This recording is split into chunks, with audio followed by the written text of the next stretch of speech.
انت متخيل ان كلامك هو اللي بيحدد مستقبلك؟ يعني ممكن تكون بتقرر انك تنجح او تفشل وكل ده من غير ما تحس. وده مش كلام تحفيزي والله، دي حقيقة علمية. الكلام اللي بتقعد تقوله لنفسك ده مش مجرد كلام، ده انت بتدي اوامر مباشرة لعقلك الباطن. عقلك الباطن ده مش بيفرق ما بين الحقيقة والخيال او ما بين الهزار والجد، هو بياخد منك الامر وينفذ اي حاجة انت بتكررها او بتقولها. يعني انت ممكن تكون بتهزر مع اصحابك مثلا، تقول لهم احنا كبرنا وعجزنا خلاص، عقلك بقى مش بياخدها هزار، ده بيصدق انك فعلا كبرت. هتلاقي نفسك بقى حاسس بالكسل وظهرك بيوجعك وشعرك هيبيض. او مثلا بتتهرب من صحابك وتقول لهم انا تعبان النهارده مش هقدر انزل. عقلك بقى ساعتها هيدي امر لجسمك ان هو يتعبك بجد، وفعلا لا هتقدر تنزل ولا هتقدر تعمل اي حاجه في اليوم. وفي بقى اللي بيفضل يقول لك انا فاشل، ده هيفضل فاشل. وفي اللي يقول انا مش عارف احوش، ده هيفضل طول عمره مفلس. وفي بقى اللي يقول انا عايز اخس بس مش قادر،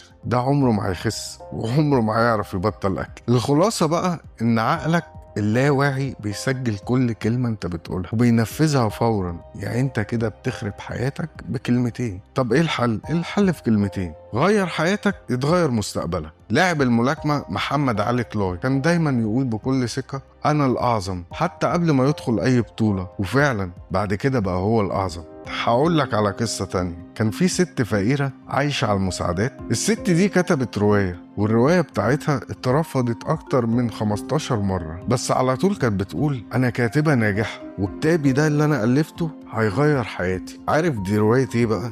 دي رواية هاري بوتر، واللي أنا بتكلم عليها دي مؤلفة الرواية دلوقتي بقت من أغنى أغنياء أمريكا. الفكرة هنا إن الفرق بين الناجح والفاشل عمرها ما كانت الظروف، الفرق بيكون في الكلام اللي انت بتتكلمه لنفسك كل يوم. انت ليك اختيار، يا تقول لنفسك انا مش هقدر وهتفضل مكانك، يا تقول انا هقدر وهغير حياتي. فكر انت بتقول لنفسك ايه كل يوم. دايما خليك واعي عشان تكون سابق بخطوة.